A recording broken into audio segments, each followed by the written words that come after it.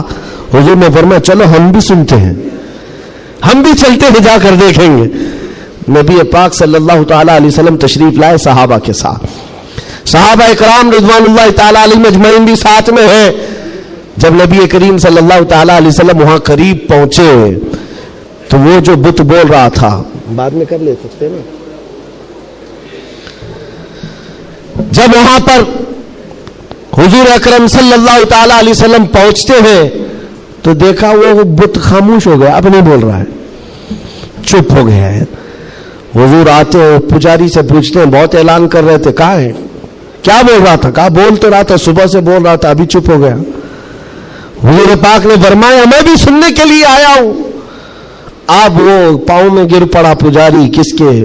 خدا کے. ارے ہمارے خدا بول تو دو ایک بار, جو صبح سے بول رہے تھے دوبارہ بولو, صبح سے بول رہے تھے دوبارہ بولو, کیونکہ اب ذلت تھی, اب چپ ہو گئے, اب نہیں بول رہا ہے.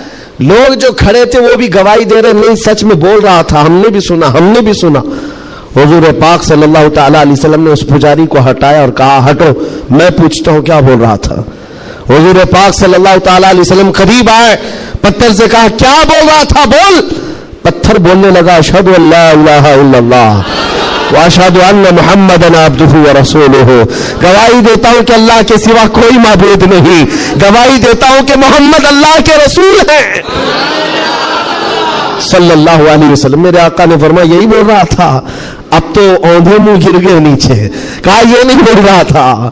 لیکن اب حضور پاک صلی اللہ تعالی علیہ وسلم نے پوچھا بتاؤ کیا اس کی اس بات پر ایمان لاتے ہو, جو یہ کہہ رہا ہے اس پر ایمان لاتے ہو؟ پجاریوں نے اعلان کیا اور واویلا مچا, نہیں محمد نے جادو کر دیا صلی اللہ علیہ وسلم. نعوذ باللہ. جب بات نہ بن پڑے, کیسا خدا ہے جس پر بھی جادو چلتا ہے, خدا کے اوپر بھی جادو چل گیا ہے تو پھر باقی بچا کیا ہے. حضور پاک صلی اللہ تعالی علیہ وسلم واپس تشریف لائے. ایسا ہو سکتا ہے. اب آپ کو میں بتاتا ہوں حقیقت کیا ہے. اگر تمہاری زندگی میں کبھی کوئی بولنے لگ جائے تو ایمان سے ہاتھ مت دھونا. ہاں کوئی جھاڑ بھی بولنے لگ جائے, درخت بول لے, پتھر بولنے لگ جائے, تو تمہیں پہلے سے میں بتا رہا ہوں ایمان سے ہاتھ مت دھونا. ہو سکتا ہے یہ چیزیں ہو. اب تو کرنٹ کا زمانہ ہے, بیٹری لگا کر کے کچھ بھی بولا جائے, لیکن اس دور کی بات کر رہا ہوں جب کوئی بیٹری اور سیل نہیں تھی. اب تو گڈی گڑیا بھی بولتی ہیں. اس دور میں کیا ہوا کیا تھا, پتھر بولا کیسے. نبی پاک صلی اللہ تعالی علیہ وسلم واپس تشریف لے جا رہے تھے, بیچ راستے میں میرے آقا کھڑے ہو گئے. ایک صاحب آئے جنگل کی طرف سے, ان کے ہاتھوں میں تلوار تھی, خون تھا. نبی پاک صلی اللہ علیہ وسلم ان سے گفتگو کرتے رہے, پھر وہ اچانک غائب ہو گئے. پوچھا صحابہ نے کون تھے؟ حضور فرماتے ہیں وہ جنات میں سے میرے ایک صحابی ہیں, جنات میں ایمان لائے ہوئے. حضور سے پوچھا صحابہ نے کیا معاملہ ہے؟ کہا اس میرے صحابی نے خبر دی کہ ایک مشرک اور کافر جن تھا جو پتھر میں جا کر کے بول رہا تھا, پتھر میں جا کر وہ بول رہا تھا, جن کی آواز تھی اور کافروں کو لبھا رہا تھا, آپ کے خلاف بول رہا تھا. اور ہمیں یہ خبر ملی, ہم اپنے محلے میں بیٹھے تھے, جنات کے بھی محلے ہیں, آبادیاں ہیں, سب ہیں. وہ جن صحابی کہتے مجھے خبر ملی کہ ایک گستاخ ایک کافر پتھر میں گھس کر آپ کے خلاف بول رہا ہے. اسی وقت میں تلوار لے کر کے نکلا, اور جس وقت آیا تو اتفاق تھا کہ آپ بھی وہاں پر تشریف لائے ہوئے تھے. میں آپ کے آنے سے پہلے اس کا قتل کر چکا تھا, اور جب آپ نے فرمایا پتھر کو بول, کیا بول رہا تھا, تب میں نے کہا تھا اشہد ان لا الہ الا اللہ.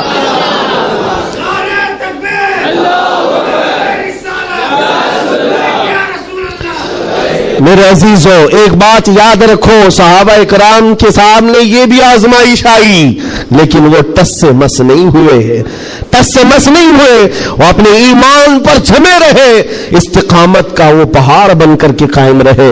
آج ضرورت اس بات کی ہے میرے عزیزو, حالات اس طرح کے اگر بن جائیں, دنیا چمتکار دکھانے لگ جائے, تو اپنے ایمان سے ہاتھ مت دھو بیٹھنا.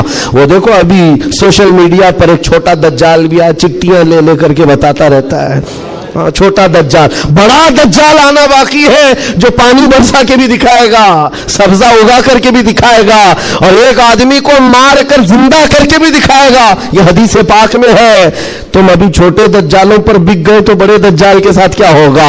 اس لیے آج جمے رہو. ارے چٹیاں یہ تو بہت پرانی بات ہے, پھینکو پیٹ پیچھے, کہو ہمیں ہمارے نبی نے بڑے دجال کے لیے بھی پہلے سے تیار فرمایا. ہم ایمان رکھتے ہیں اللہ کی ذات پر, ہم ایمان رکھتے ہیں اللہ کی ذات پر کہ وہ موت و حیات کا مالک صرف رب ذوالجلال ہے. میرے عزیزو, یہ حالات پر میں نے صرف اس لیے بات کی کہ آپ قیامت کے قریب جو ہونے والا ہے, حضور فرماتے ہیں ویل للعرب من شر قد اقترب. حضور پاک فرماتے ہیں عربوں کے لیے تباہی ہے کہ ان قریب وہ ایک ایسی برائی کی طرف جائیں گے جو ان کو جہنم میں لے جائے گی, عربوں کے لیے. اور حضور صلی اللہ علیہ وسلم نے یہ بھی فرمایا, حدیث پاک ہے, قیامت اس وقت تک نہیں آئے گی جب تک کہ عرب کے کچھ قبیلے بت پرستی نہ کرنے لگ جائیں. عرب میں ہوگا ہی, عرب میں بت پرستی ہونے لگ جائے گی, مشرکین وہاں پیدا ہو جائیں گے. یہ حدیث میں 1400 سال پہلے میرے آقا نے فرمایا. تو تم کبھی ان کو جبے کبوں میں دیکھ کر, پوجا پاٹ کو دیکھ کر یہ مت سمجھنا اسلام فلیکسیبل ہے, اسلام میں سب کچھ ہو سکتا ہے. وہ تو آپ نشے کے اڈے بھی کھول لیں گے اور کھول رہے ہیں. شراب پر سے پابندی ہٹا کر کے سعودی عرب میں اب شراب بیچنے پر بھی بات آ گئی. عورتوں کا حجاب ختم ہے.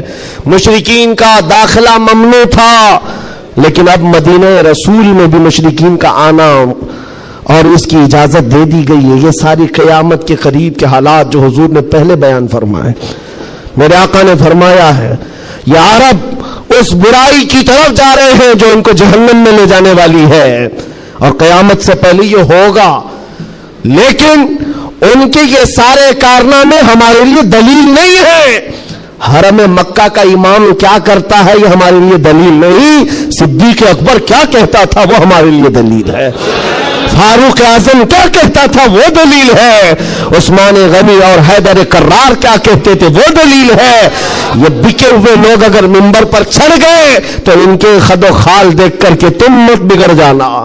یہاں سے حالات ایسے ہو سکتے ہیں خانہ کعبہ کے منبر پر کھڑے ہونے والا امام بھی اسرائیل کی فتح کے لیے دعا کر سکتا ہے. یہ ایمان بیچے ہوئے لوگ آ سکتے ہیں, اس لیے کہ یزید کا دور بھی آیا ہے, کرامتہ کا دور بھی آیا ہے, باطل قوتوں کا دور بھی آیا ہے جب انہوں نے کعبے کی امامت کی ہے. لیکن اہل سنت و جماعت ہمیشہ اس بات پر قائم رہے ہیں ان لوگوں سے ہمارا دین نہیں چلتا, اللہ اور اس کے رسول کی حقانیت اور قرآن سے ہمارا دین چلتا.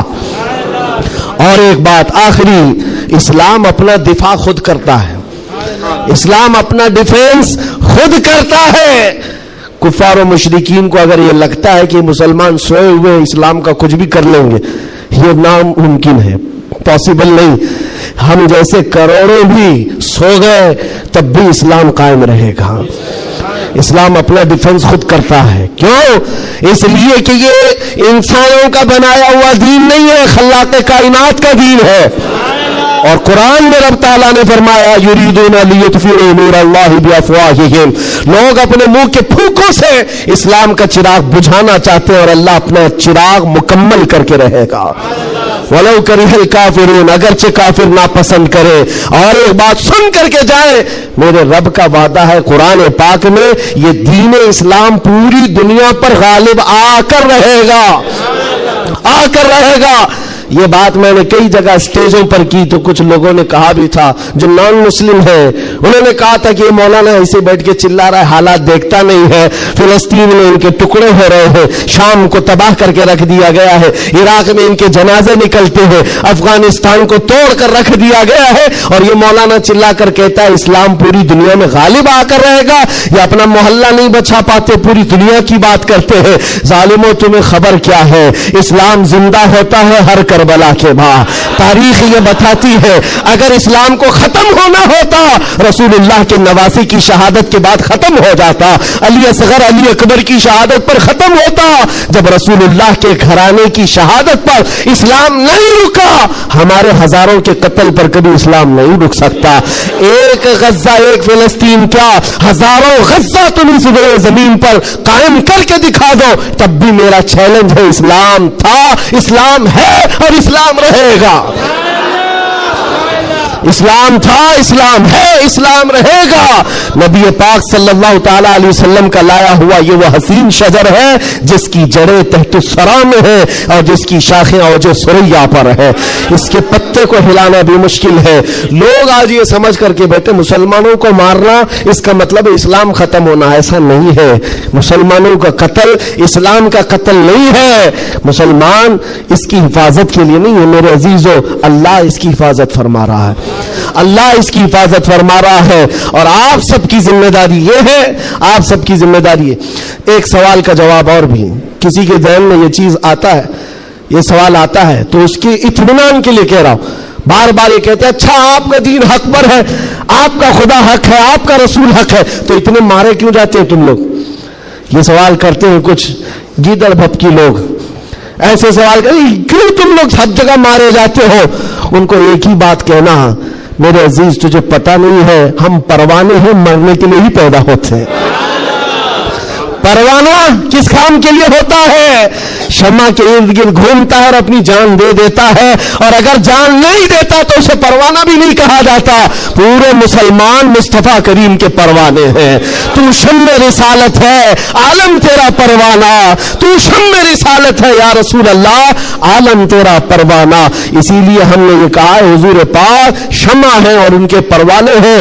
اگر یہ مرتے ہیں کٹتے ہیں تو اس تعجب کی بات نہیں ہے, پروانے کا کام ہی ہے اپنی جان دینا, پروانے کا کام ہی جان دینا. وقت ختم ہو گیا, یہ جمعہ کا وقت ہے. میں کس لئے میں بہ گیا مجھے اندازہ بھی نہیں ہوا. دو صحابہ کی بات کہتا ہوں, عبداللہ بن جہش اور سعد بن ابی وقاص. بات کر سکتا ہوں؟ ہاں ماشاءاللہ. یہ آپ کا علاقہ ہے, یہاں پر آنے کے لیے بھی بڑی مشکلات ہوگی ان کے لیے.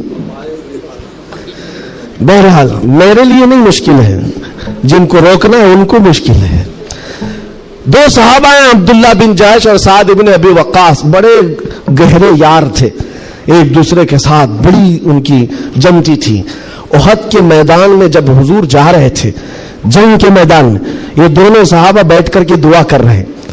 بس میں اس پر ختم کر دوں گا میرے عزیز. دونوں ساتھی ہیں, دعا کر رہے ہیں, مصلی بچھائے. سعد بن ابی وقاص کہتے ہیں عبداللہ بیٹھ, میں دعا کرتا ہوں تو آمین کہنا. عبداللہ بن جہش کہتے ٹھیک ہے, تیری دعا کے بعد میں دعا کروں گا, تم آمین کہنا. دوسرے دن جنگ ہے. سعد بن ابی وقاص دعا کرتے ہیں اللہ کل تیرے رسول کے دین کی حمایت کے لیے میں اتروں گا, تیرے نبی کے دین کی حمایت کے لیے ان کی صفوں میں جاؤں گا. مولا میری اتنی دعا ہے میرا سامنا کسی ایسے بڑے پہلوان سے کر, میرا سامنا دشمنوں کے ایسے بڑے پہلوان سے کر جو سب سے بڑا پہلوان ہو. اور خواہش تو دیکھو دعا میں کیا کہہ رہے سعد بن ابی وقاص, اے اللہ میں چاہتا ہوں کبھی اس کو سامنے سے ماروں, کبھی دائیں سے ماروں, کبھی بائیں سے ماروں, کبھی پیچھے سے, اور اس کے بعد گرا دوں اور سینے پر چڑھ کر کہوں لبیک یا رسول اللہ, یعنی اسلام کا پرچم بلند کرو. یہ ان کی دعا تھی. عبداللہ بن جہش آمین کہہ رہے تھے. اس کے بعد عبداللہ بن جہش کہتے اب میں دعا کرتا ہوں تو آمین کہہ. اللہ اکبر, ان کی دعا کیسی ہے, اللہ اللہ. حدیث میں پڑھتا ہوں میری آنکھیں بھیگ جاتی ہیں.